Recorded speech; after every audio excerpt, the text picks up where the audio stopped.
এক যুবক একদিন কাইন্দা দিছে, বলছে হুজুর কোনদিন মনটা চায় 12 ঘন্টা ডিউটি করে আইসা কেউ নাই, এক গ্লাস পানি আগায় দিব, নিজের পানিটাও নিজে। বিদেশটা এমন না? সে কি আর বলে? বাড়িওয়ালাদেরকে তো বুঝতে দেয় না, মা কানবে, বউ অভাব চিন্তা করবে, এই জন্য বলে না, বলে না। এটাই তোর সন্তানের নিয়ম।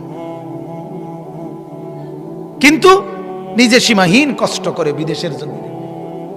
আমার কষ্ট লাগছে দেখি, আমি হজ উমরায় গেছি যে সৌদি আরব, আগে কতবারই দেখছি এরা নিয়ে যায় দাওয়াত দিয়ে দিয়ে তাকে রুমে, এই ছোট্ট গদ্দুর জায়গার মধ্যে কষ্ট করে থাকে।